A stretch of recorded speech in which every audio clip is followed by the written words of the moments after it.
प्यारी वाणी है, बहुत बहुत ज्यादा प्यारी वाणी है और बहुत विवेकशील वाणी है। इसको समझने के बाद आपके 99% भ्रम खत्म हो जाएगा। तो वाणी का नाम है, ऐ जियरा तू अमर लोक का, पड़ा कालवश आई हो, मन ही स्वरूपी देव निरंजन, तुम्हें राख भरमाई। तो आइए दोस्तों, इस वाणी को समझते हैं, इसका श्रवण करते हैं और जानते हैं इसके बहुत ही ज्यादा गूढ़े भेद। साहिब बंदगी सतनाम। तो क्या कहती है वाणी? ऐ जियरा तू अमर लोक का, पर्यो कालवश आई हो, मन ही स्वरूपी देव निरंजन, तुम्हें राख भरमाई हो। 5, 25, 3 का पिंजड़ा, तामे तुमको राखे हो, तुमको बिसर गई सुध घर की, महिमा आपन भाखे हो। देखिए यहां कितना क्लियर कर दिया कबीर साहब ने कि है जियरा तू अमर लोक का, यानी हे सुरती तू अमर लोक की है, तू इस लोक की नहीं है। तू इस लोक में अपना घर समझ बैठी है गलती से, लेकिन ये तेरा घर नहीं है। जिस नाशवान दुनिया को, जिस नाशवान शरीरों को तू चलाने में लगी है, ये एक दिन तेरे भी नहीं रहेंगे। ये यहीं मिट्टी में मिट्टी मिलके खत्म हो जाएंगे और फिर तेरे पास कोई भी रास्ता नहीं होगा जहां पर तू अपना घर बना सके। अभी तो तूने अपना घर समझ लिया इस 5 तत्व के पिंजड़े को, लेकिन जब ये टूटेगा तब तुम कहां रहोगे? ए जियरा तू अमर लोक का, पर्यो कालवश आई हो। तू इस काल की दुनिया में, इस मन की दुनिया में आ गया है भाई। विचार कर ले, विवेक कर ले और अपने असली ठिकाने का रास्ता जानकर सदा के लिए इस देश को छोड़ के चला जा। चला जा इससे पहले कि वो काल तेरे इस शरीर को नष्ट कर दे, वो समय इस तेरे शरीर को नष्ट कर दे। उस समय के आने से पहले पहले तू चेत जा, तू निकल जा अपने घर के रास्ते, नहीं तो अंत समय केवल पछतावा ही हाथ लगेगा और कुछ नहीं। इसीलिए बोला मन ही स्वरूपी देव निरंजन। ये मन स्वरूप का ही देव निरंजन है। कुछ लोगों को भ्रम रहता है कि देव निरंजन यानी काल भगवान कुछ और है और मन कुछ और है, यानी मन उसका कोई एक एजेंट है। अरे नहीं भाई, मन ही काल है। आपको मैंने बताया था काल 2 रूप में है, एक सरगुण साकार, एक निर्गुण निराकार। इन्हीं 2 रूपों में काल जीव को भरमाता है। कोई निर्गुण में रीझ रहा, कोई सरगुण ठहराए, अटपट चाल कबीर की, मुंह से कही ना जाए, मुंह से कही ना जाए। अरे निर्गुण सरगुण द्वंद्व पसारा और दोनों पड़ गए काल की धारा। दोनों ही काल के मुंह में चले गए। जो निराकार और साकार, इन दोनों से मन लगा बैठे, वो दोनों ही काल के जाल में फंस गए। तो आगे कहते हैं 5, 25, 3 का पिंजड़ा, तामे तुमको राखे हो, तुमको बिसर गई सुध घर की, महिमा आपन भाखे हो। यानी तुम्हारे रहने के लिए इस मन ने 5 तत्व, 25 प्रकृति, 3 गुण का एक घर बना के दिया जिसमें तुम रह रहे हो। लेकिन उस घर को ऐसा बनाया जैसे एक पुरुष हो, एक आदमी, एक औरत हो, एक कुत्ता, एक बिल्ली, एक बकरा हो, ऐसा बनाया। वैसा नहीं बनाया जैसा हम बनाते हैं घर, चौकोर सा और एक लेंटर डाल देते हैं। वो तो समझ में आ ही जाता है कि घर है, लेकिन इस मन ने वो तुम्हारा घर कैसा बनाया है? बहुत बहुत बहुत सोच समझ के, बहुत भरमाने वाला घर, जिसकी 2 आंखें भी हैं, जिसके 2 हाथ भी हैं, जिसके 2 पैर भी हैं, वो चलता भी है, वो घर चलता भी है। इसीलिए हम नहीं समझ पाते कि हम घर हैं या घर में रहने वाली सुरती हैं। इसीलिए हम भ्रम में पड़ जाते हैं, क्योंकि ये घर चलता फिरता दिया है हमें। ये खाने पीने वाला घर है, खाता भी है, पीता भी है। ये घर नहाता भी है। और तो और 2 घर मिलके एक तीसरा घर भी बना देते हैं, ताकि उस घर में भी आकर कोई सुरती फंस जाए। इस घर में आकर वो भी अपने आप को घर समझने लगे, अपने आप को शरीर समझने लगे। ये ऐसा भ्रम जाल है मेरे भाई, जिसमें से बड़े बड़े देवी देवता नहीं निकल पाए। वो भी नहीं जान पाए कि उनका स्वरूप क्या है, कि वो शरीर नहीं है, वो ये आंखें, कान, नाक, हाथ, दांत नहीं है। वो भी नहीं जान पाए। वो भी अपने आप को सुंदर समझने लगे। मैं बहुत सुंदर हूं, मैं बहुत ही ज्यादा बलवान हूं। सबके सब इसी शरीरों के चक्कर में उलझ गए। शरीरों से आगे कोई सोच ही नहीं पाया। शरीरों की ही पूजा करी, शरीरों को ही आस लगाई, और शरीरों की आस में ही बंधे दोबारा फिर इस गर्भजून में आ गए। और अपने भक्तों को भी शरीरों की ही पूजा करवा दी। सबसे बड़ा जाल इसी 5 तत्व 25 प्रकृति का है भाई, इसी शरीर का है। और अगर कोई शरीरों को समझ भी गया तो वापस उसको श्वासों के सिमरण में लगा दिया। अरे श्वास भी तो तत्व है भाई, श्वास भी एक तत्व है।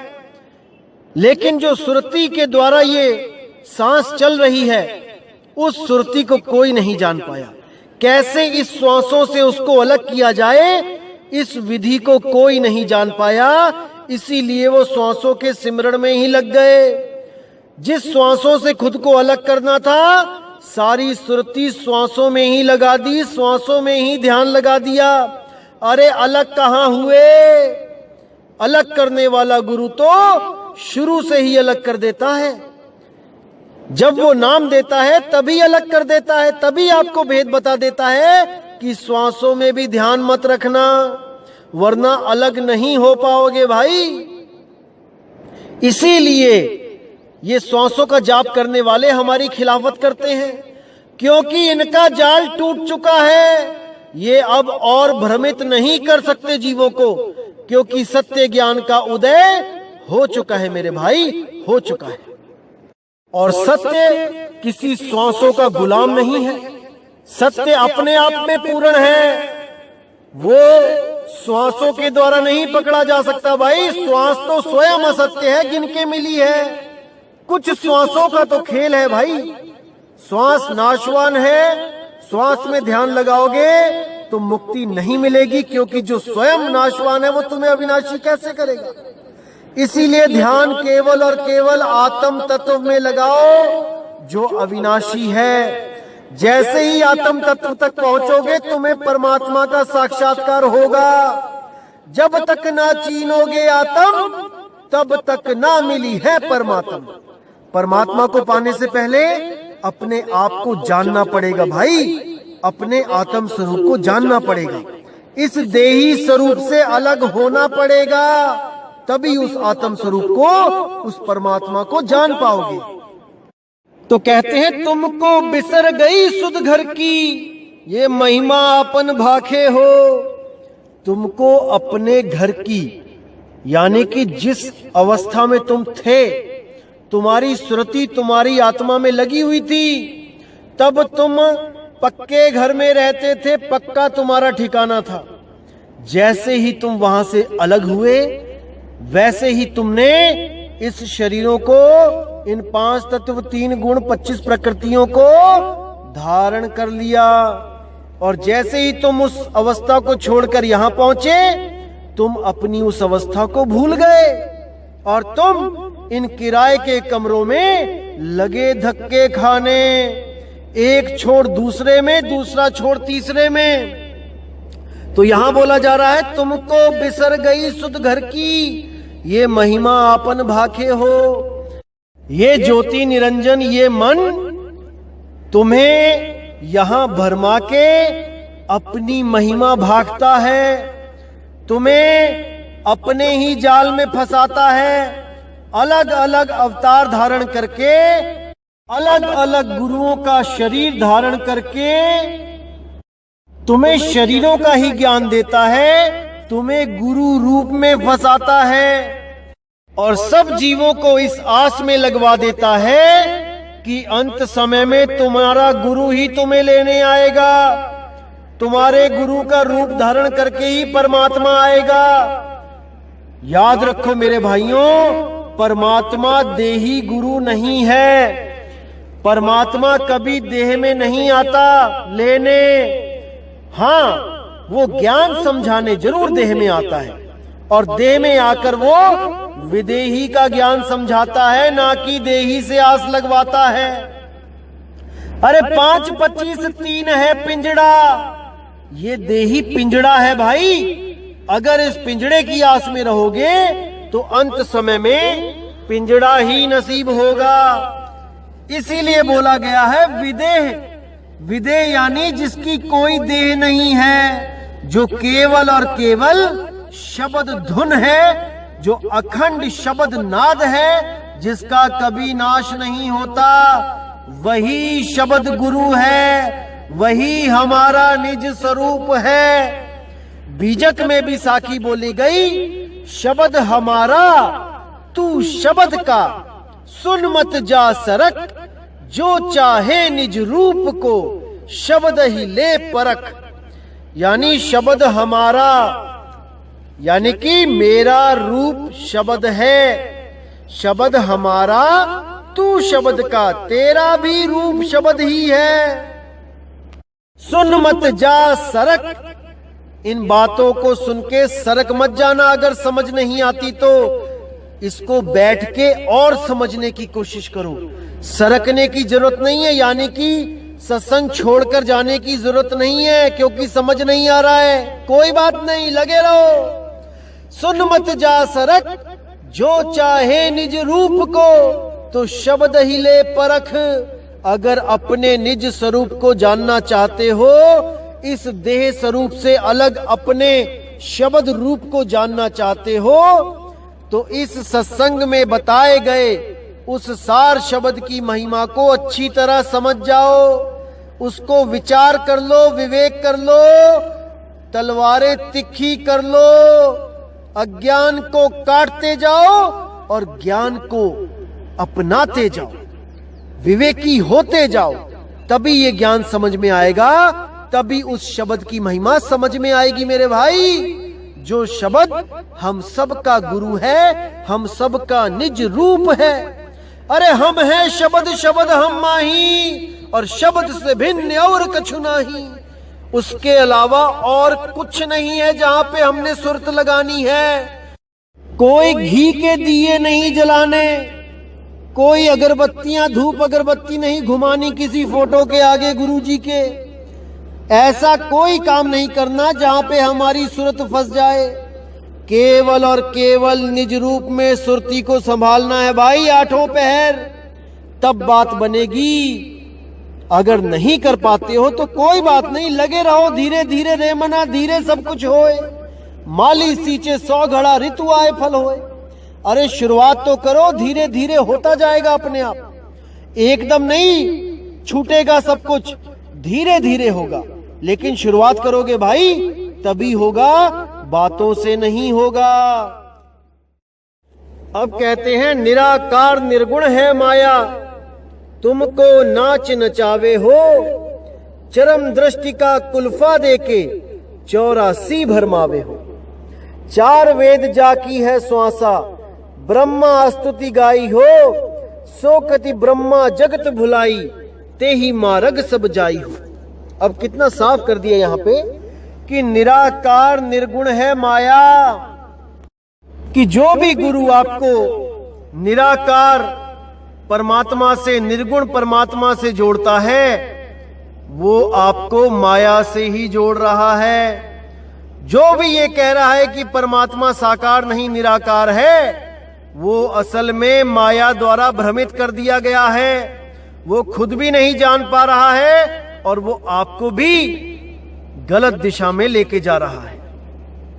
इसीलिए बोला गया है निर्गुण सरगुण दोनों से न्यारा, जानेगा कोई जाननहारा। तो यहां पे साफ क्लियर कर दिया कि निराकार निर्गुण है माया, तुमको नाच नचावे हो। यही जो दो हाथों के बीच में जो निराकार तत्व दिखाई देता है, यही निराकार माया है, यही काल है, यही आकाश रूप है जो सब ब्रह्मांड में व्याप्त है। इसी के द्वारा बाकी तत्व पैदा होते हैं और इसी में लय हो जाते हैं। यही है वो ज्योति निरंजन का स्वरूप, विराट स्वरूप। इसी से बचना है भाई, तभी बात बनेगी। आगे कहते हैं चरम दृष्टि का कुल्फा देके 84 भरमावे हो। हमारा जो प्रेम है, जो ध्यान है, इस चमड़ी से ही करवा दिया गया है। सारा प्यार हमने इस चमड़ी से ही कर लिया है और इसी चमड़ी की वजह से हम बार बार 84 में भटकते हैं। हम अपने भाई बहन को चमड़ा समझ रहे हैं, अपने माँ बाप को चमड़ा समझते हैं, अपनी बीवी को चमड़ा समझते हैं। चमड़ा देख के ही पहचानते हैं कि ये मेरा पिता है, ये मेरी माता है, जबकि ये सब एक घर है। इन घरों में रहने वाला जीव अविनाशी है। वो सूरत अविनाशी है, उसको केवल उसके ठिकाने का नहीं पता लग रहा, इसलिए इन घरों में भरमती फिर रही है, इन घरों को चलाती फिर रही है। और हम नहीं समझ पा रहे हैं कि ये हमारे माँ बाप, हमारे भाई बहन, हमारी बीवी है, कि ये उस जीव के रहने के लिए बनाया हुआ एक 5 तत्व का घर है। हम इसी को नहीं समझ पा रहे हैं। जिस दिन हम इस बात को समझ गए कि ये शरीर एक घर है, मेरे माता पिता, मेरे भाई बहन, मेरे यार दोस्त तो इस शरीर में रहने वाले एक जीव हैं, ये शरीर नहीं है, उस दिन हमारा 90% मोह दूर हो जाएगा। क्योंकि कोई भी दुख आता है तो ये शरीर रोने लग जाता है।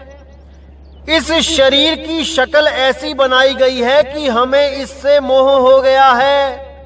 हम इस घर को रोता नहीं देख सकते, हम इस घर को रोता नहीं देख सकते, क्योंकि हम ये मान बैठते हैं कि मेरा भाई रो रहा है, मेरी बहन रो रही है, मेरे माँ बाप रो रहे हैं। जबकि रो कौन रहा है? ये शरीर रो रहा है, मन रो रहा है। अरे वो सुरती तो रोने हंसने से न्यारी है, उसको कोई दुख नहीं होता, उसको तो दुख करवाया जा रहा है, उसको भ्रम में डाला जा रहा है। क्योंकि ये रोने धोने का नाटक ये मन कर रहा है, ये जीने मरने का नाटक ये मन कर रहा है। सुरती तो जीने मरने से भी न्यारी है, वो अजर अमर अविनाशी है, बस अपने घर का रास्ता भूल गई है।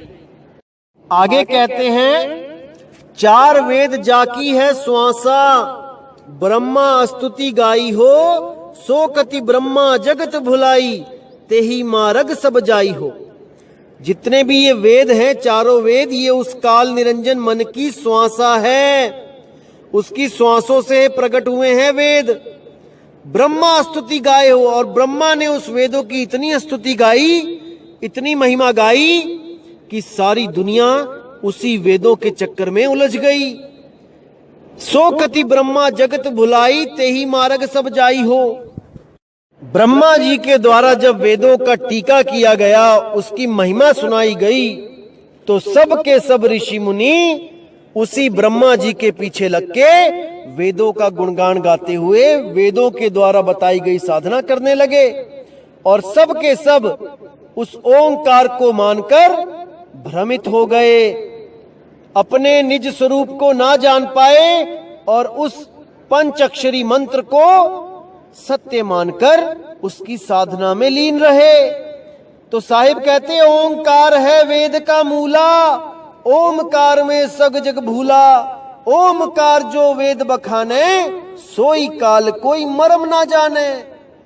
वो कोई नहीं जान पाया कि ये ओमकार ही काल है। और इसी काल से बचाने के लिए कबीर साहब जी ने पांचवा वेद प्रकट किया, जिसको स्वसम वेद कहते हैं। स्वसम वेद का मतलब है कबीर वाणी, ना कि कोई अपने अलग से ग्रंथ बना के बैठ जाए, कबीर वाणी में से दोहे निकाल निकाल कर मनमुखी अर्थ करके बना के बैठ जाएं कि ये भी स्वसम वेद है। अरे नहीं भाई, कबीर वाणी ही स्वसम वेद है और कोई ग्रंथ नहीं, जिसको सूक्ष्म वेद भी कहा गया है और सूक्ष्म भेद भी बोला गया है। इसीलिए कबीर साहब ने बोला कि कोई भी गुरु जो वेद पुराणों के द्वारा आपको साधना बता रहा है, उस गुरु को तत्काल त्याग देना चाहिए, क्योंकि वो कहीं ना कहीं ले जाके आपको उन्हीं मंत्रों का जाप करवा देगा जो वेदों और पुराणों में है। वो उस सार शब्द का भेद नहीं जान सकता जो केवल और केवल मेरे द्वारा ही बताया जाता है, ना कि किसी ग्रंथ में, किन्हीं किताबों में वो लिखा हुआ है। ऐसा कहीं नहीं हो सकता, क्योंकि वो लिखने बोलने में आता ही नहीं है। वो अकह नाम है, वो नी अक्षर नाम है, वो 52 से परे नाम है। तो आगे साहिब कहते हैं, जोग जाप नेम व्रत पूजा बहु पर पंच अपारा हो, जैसे बदिक ओट टाटी के दे विश्वास आहारा हो। सतगुरु पीव जीव के रक्षक, तासे करो मिलाना हो, जिनके मिले परम सुख उपजे, पावो पद निर्वाणा हो। तो यहाँ पे बिल्कुल साफ क्लियर कर दिया साहिब ने कि जोग जाप, जितने भी ये जोग हैं, जितने भी ये जाप हैं, करोड़ों अरबों जाप हैं, ये सब नेम व्रत पूजा, ये परपंच है। इस प्रपंच में नहीं फंसना। कोई गुरु आपको जाप देता है, नहीं जपना।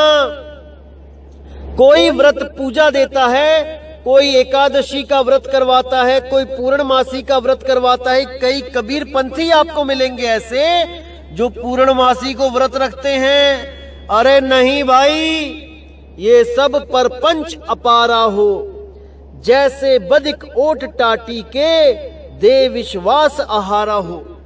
जैसे शिकारी हिरन को एक नगाड़ा बजाता है और उसके पीछे छुप जाता है, तो हिरन उस निगाड़े को सुनता सुनता जब उसके पास आ जाता है मगन होके, तब वही बहेलिया उस हिरन को मार देता है। इसी तरह ये नित्य नेम, जितने भी ये पूजा पाठ जाप हैं, ये सब झूठी आशा है भाई। ये उस शिकारी की तरह आनंद देते हैं पहले जीव को, और अंत समय में उसको धराशायी कर देते हैं, उसको 84 में डाल देते हैं। तो मेरे भाई बच के रहना है ऐसे गुरुओं से। तो आगे क्या कहते हैं, सतगुरु पीव जीव के रक्षक, तासे करो मिलाना हो, जिनके मिले परम सुख उपजे, पावो पद निर्वाणा हो। अरे सतगुरु पीव हैं, उस जीव के रक्षक हैं। उसी जीव को पीव बनाने के लिए सतगुरु आते हैं, ताकि ये जीव गलती से कहीं ब्रह्म ना हो जाए। अरे ब्रह्म नहीं होना है भाई। सोहंग का जाप करोगे तो एक दिन ब्रह्म हो जाओगे, फिर कुछ हाथ पल्ले नहीं रह जाएगा भाई, दोबारा जन्म मरण में आ जाओगे। सोहंग अवस्था को जानो, सोहम जो तू सोहम, पीव तू पीव हम। जब तक पीव अवस्था को प्राप्त नहीं करोगे, जब तक आप भरमते रहोगे। सतगुरु पीव जीव के रक्षक, तासे करो मिलाना हो।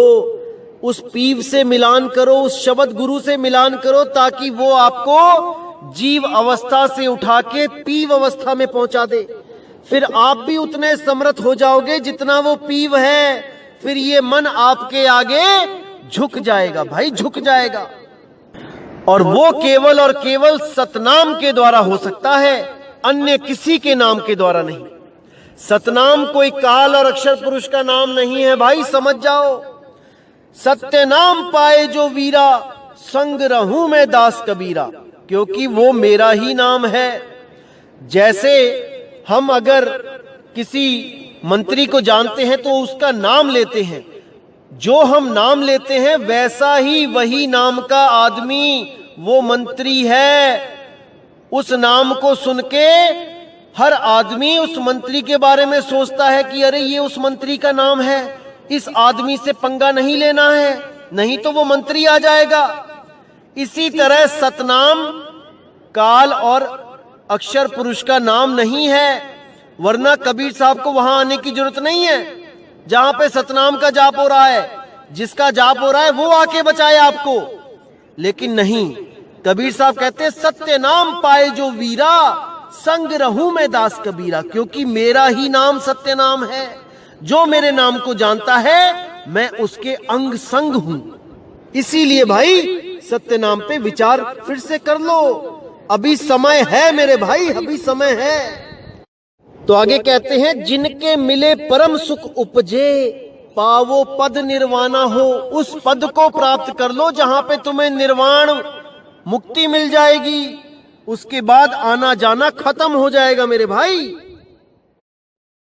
अब साहिब कहते हैं जुगन जुगन हम आए चेतावा, कोई कोई हंस हमारा हो, कहे कबीर ताही पहुंचाऊं, सत्य पुरुष दरबारा हो।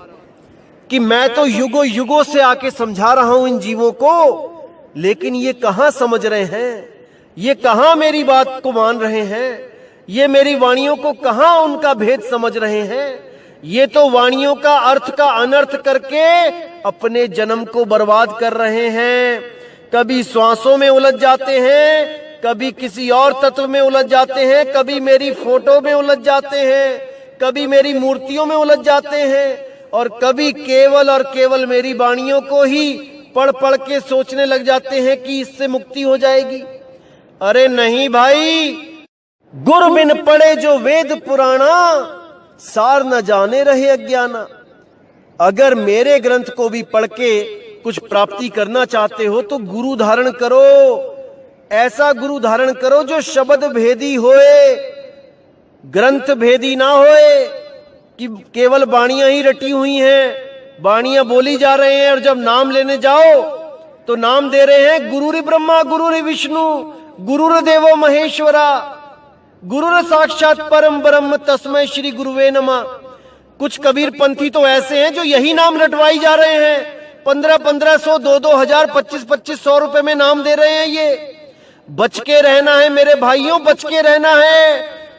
भेड़ की खाल में भेड़िए छुपे बैठे हैं, बाहर से तो ऐसा लगेगा मानो कबीर साक्षात बैठा है, लेकिन जब नाम देते हैं तो ऐसा भरमाते हैं, ऐसा भरमाते हैं जीव को कि 84 में जाने के अलावा और कोई रास्ता ही नहीं बचता है। तो ऐसे गुरुओं से सावधान हो जाओ मेरे भाइयों, ये जन्म बहुत बहुत दुर्लभ है, इसको ऐसे बर्बाद मत करो, मत करो, मत करो। समझ जाओ मेरे भाइयों, समझ जाओ, परमात्मा की वाणी को समझ जाओ। तो दोस्तों, उम्मीद करूंगा कि आज का सत्संग आपके भ्रम तोड़ने के लिए काफी होगा। बहुत से ऐसे भ्रम निकले होंगे आज, जिसको समझने के बाद मोह जाल से छुटकारा भी मिलेगा और असलियत से रूबरू भी हो जाओगे। तो दोस्तों, ऐसे ही विवेक बढ़ाते चलो, और बहुत ही खुशी हो रही है जो ये ज्ञान अब पूरे ब्रह्मांड में फैलेगा। देश विदेशों से जो फोन आ रहे हैं, एक एक जीव हंस जाग रहा है, बहुत खुशी होती है दोस्तों जब कोई भी एक नया जीव इस ज्ञान को समझ के सरेंडर करता है उस मालिक की वाणी के आगे। अपने पुराने गुरुओं के द्वारा जो रंग चढ़ा हुआ होता है उसको उतारते भी एक पल नहीं लगता है। इतना विवेक दे देता है परमात्मा उस जीव की बुद्धि में कि उसको वही गुरु अधूरा लगने लगता है जिसके लिए वो 20-20, 30-30 साल से उसको सतगुरु मान के बैठा था, उसके लिए सब कुछ कर सकता था। आज वही गुरु अधूरा लगने लग जाता है इन वाणियों का सही अर्थ जानने के बाद, उस शब्द की सही पहचान होने के बाद। इसीलिए मैं कहता हूं दोस्तों, परमात्मा से कुछ मांगना है, सुख दुख मत मांगो, विवेक मांगो, विवेक, ताकि आपको हमेशा के लिए इस जन्म और मरण से मुक्ति मिल सके, इस काल की नगरी से छुटकारा हो सके, बार बार इस गर्भ जून में जाने से छुटकारा मिल सके मेरे भाइयों। तो दोस्तों, अब सत्संग यहीं समाप्त करूंगा और पूरी उम्मीद करूंगा कि आप सब मेरे भाइयों का विवेक और ज्यादा बढ़ रहा है और बढ़ता ही जाएगा। इसी के साथ दोस्तों मुझे विदा करें।